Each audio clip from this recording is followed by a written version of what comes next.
बिल्कुल लग रहा था कि नहीं, बिहार की धरती से बड़ा एक महागठबंधन का शुरुआत होगी। लेकिन दुर्भाग्य रहा कल कि महागठबंधन लगभग 3 बजे तक जाते जाते हमको लगता है पूरी तरह से खुश हो गया। एक बड़ा विस्फोट जो होने वाला था वो टाइम फिक्स कर गया।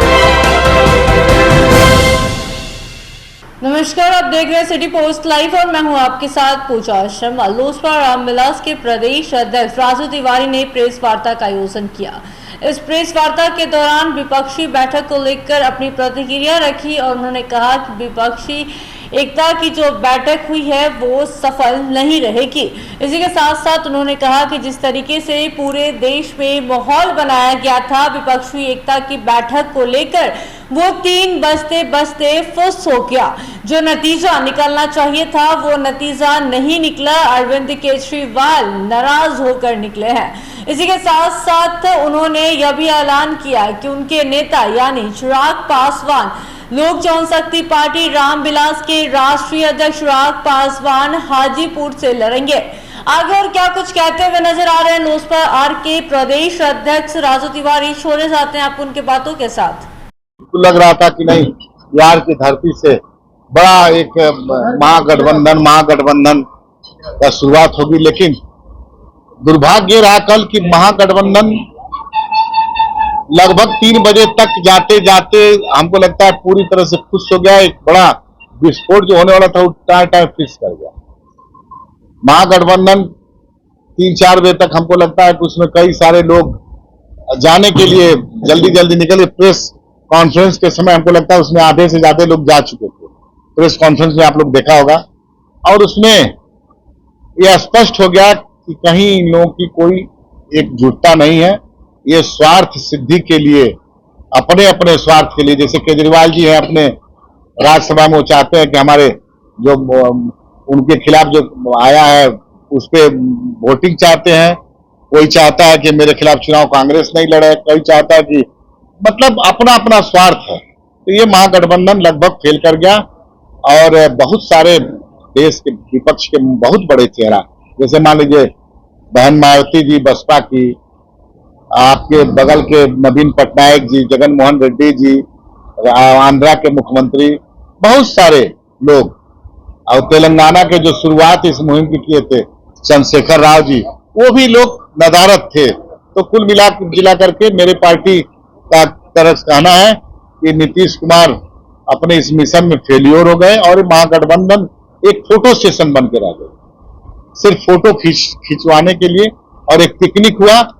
मेरा आरोप भी है कि बिहार की गरीबों का जो पैसा है, अभी किसान बदहाल स्थिति में है, बिहार बदहाल स्थिति में है, लेकिन उसका पैसा लोगों को व्यंजन खिलाने में, खातिरदारी में व्यर्थ का गया और ये उनका मिशन शुरू होने से पहले ही फ्लॉप कर गया। नहीं, लालू जी फिट हो गए हैं, अच्छा है। लालू जी की स्वास्थ्य की हम लोग और कामना करेंगे और फिट हो जाए, बढ़िया है। एक कुबेरगुल की बात हो रही थी हमेशा कि दूल्हा कौन है इस पूरे विपक्षी गठबंधन का। कल सांकेतिक भाषा में लालू जी ने राहुल गांधी को ये आशीर्वाद दे दिया है कि अब आपको दूल्हा बनने का समय आ गया है। क्या कहेंगे? बस यही हम चाह रहे। बड़ी अच्छी आपने सवाल पूछा है। तो कल प्रेस कॉन्फ्रेंस बजाय के दूल्हा घोषित कर देना चाहिए था। ये दुर्भाग्य है कि आपने देखा होगा केजरीवाल प्रेस कॉन्फ्रेंस वाले चले गए थे। क्या इससे होता है? क्या लगता है आपको महागठबंधन? कल बहुत अच्छा मौका था, जितने 15-16 आए थे विरोधी चेहरे, सब मुख्य रूप से मिलकर के उनको घोषणा कर देना चाहिए था दूल्हा, लेकिन कहीं कुछ नहीं हुआ। इसलिए मैं आपको फिर कह रहा हूं कि इन लोगों की नीति ठीक नहीं है, नियत ठीक नहीं है।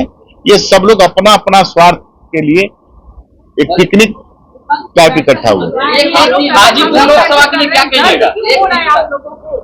हमको दर्द नहीं हो रहा। जिस हिसाब से देश में एक माहौल बनाया गया था कि अब पटना में बैठक होगी, विपक्ष के सारे चेहरे मौजूद होंगे, और जिस हिसाब से हवा निकली उस मतलब जिस हिसाब से खुश किया वो कार्यक्रम, इस पे हम लोग को थोड़ा अपना पक्ष रखना। देखिए इतना बता दीजिए कि चिराग पासवान कब मंत्री बनेंगे वो तारीख आपने बता दें, लेकिन बनेंगे कि नहीं बनेंगे? अच्छा, एक चीज बताइए धीरज जी, एक चीज बताइए, चिराग पासवान जी को मंत्री अगर बनना प्राथमिकता रहता तो 2020 में हम एनडीए छोड़ के अलग नहीं होते और हमारे नेता मंत्री होते। मंत्री पद मैं फिर बोल रहा हूं कि प्राथमिकता में नहीं है। हमको चाहिए बिहार का मान सम्मान, जो गौरवशाली इतिहास, उसको वापस करना, बिहार को फर्स्ट राज्य का दर्जा दिलाना, बिहारी अस्मिता जो गौरवशाली उसको पाना। ये मेरे नेता का पहला है। आज ही मिले तो इसको दरकिनार कर देना चाहिए। एकदम नहीं, देखिए दरकिनार नहीं करेंगे, हमारा पहले बहुत कुछ है बिहार में। मान लीजिए आने वाला चुनाव है, सम्मानजनक सीट समझौता है, मंत्री पद महत्वपूर्ण नहीं है। सब चीज का अगर बातचीत होगी, अगर उस पर बेहतर आएगा तो फिर सोचा जाएगा, पार्टी सोचेगी। आप लोगों को बोला कि हाजीपुर की जो दावेदारी हुई है, चाचा जी उससे परेशान नजर आ रहे हैं। बोला कि लालू प्रसाद यादव के साथ मिलेंगे, क्या लालू के साथ भी जाने की संभावना हम है? नीतीश कुमार जी की तरफ से स्पष्ट रूप से कह रहे हैं, उनके साथ नहीं जाएंगे। लालू के साथ जा सकते हैं। अब देखिए, ये राजनीति में कब किधर जाना ये कोई नहीं कह सकते हैं कि आज कहाँ है हम कल कहाँ जा सकते हैं। इस पे राजनीति का रास्ता खुला रहता है, ये स्पष्ट रूप से आप लोग जानते हैं। व्यक्ति बशर्ते देश में एक पार्टी है जिसके साथ हम नहीं जा सकते, वो जनता दल यूनाइटेड है। बाकी हम नहीं कह सकते कि किसके साथ जा सकते हैं, किसके साथ नहीं जा सकते। आप लोग हाजीपुर की सीट की दावेदारी कर रहे हैं, चाचा जी इससे थोड़ा परेशान नजर आ रहे हैं। देखिए, चाचा जी जो कुकृत्य किए हैं, जो अपने पुत्र समान भतीजे के साथ पाप किए हैं, उसको भोगना पड़ेगा। आप चाचा जी इतना बड़ा करने के बाद मान लीजिए उनको पार्टी तोड़े, चाचा को अकेला छोड़े, अब फिर उनके भगवान समान बड़े भाई के मरे हुए 1 साल भी नहीं हुआ। 1 साल के अंदर इतना बड़ा उन्होंने, मैं पाप कहता हूं उसको, किए हैं। तो चाचा जी अब आज कैबिनेट मंत्री है, इतना बड़ा पाप करने के बाद उनको नीतीश कुमार जी की कृपा से उनको मंत्री पद मिला। वो तो कैबिनेट मंत्री, भारत सरकार, चेहरा उनका जब बने तो आपने देखा होगा चमक रहा था। लेकिन आजकल देख रहे होंगे जब चिराग जी का नाम आता है तो चेहरा का हवा उड़ जाता है। ये उनको मतलब धीरे धीरे उनको याद चिराग जी के नाम सताने लगा है। तो मैं एक चीज और बता दूं कि धीरे धीरे ये सताने वाला सिलसिला न बढ़ेगा, तो रात में उनको नींद नहीं आएगी। चिराग जी जब भी सपने में आएंगे उठ के बैठ जाएंगे। ये उनका अब उनका जो प्रायश्चित है वो ऐसे ही कटेगा। आप लोग दावा ठोक रहे, वो कह रहे हैं कि सवाल ही पैदा नहीं होता है। अरे हमारे यहाँ कौन दावा ठोका है, चीज बताइए। हमारे यहाँ कभी हमारे नेता चिराग पासवान जी बोले हैं क्या? हमारे नेता चिराग पासवान जी कभी पशुपति पारस जी का नाम तक नहीं लेते हैं। एक चीज मैं बता दूं, आप कहीं भी उनके दिखा दीजिए, हमको तो बता दीजिए। ये तो बोले हैं ना कि जमुई और हाजीपुर सीट हम नहीं छोड़ेंगे। कौन? चिराग जी तो बोले ही। हाँ, तो हमारे आप लोग साथ भी जाएंगे। एकदम नहीं छोड़ेंगे। इसलिए नहीं छोड़ेंगे कि हम कहते हैं कि हमारे नेता संस्थापक स्वर्गीय रामविलास पासवान जी का कर्म क्षेत्र है, क्यों छोड़ेंगे हम उसको? एकदम किसी कीमत पे नहीं छोड़ेंगे। हैं? अरे अब हमको ले देखिए, जिसको ये हमारी शर्तें मंजूर होगी वो हमको साथ लाएगा, जिसको नहीं मंजूर होगी नहीं जाएगा। यानी कि ये फाइनल हो गया कि चिराग अगर भी होते हैं एनडीए में। देखिए, ये मैं स्पष्ट रूप से कहना चाहता हूं कि पार्टी का एक एक कार्यकर्ता की चाहत है कि हमारे नेता, हम देखिए प्रदेश अध्यक्ष नहीं, लेकिन मैं व्यक्तिगत एक कार्यकर्ता हूं पार्टी का, पहले तब प्रदेश। मेरी चाहत है कि हमारे नेता हमारे संस्थापक की कर्म भूमि से चुनाव करें।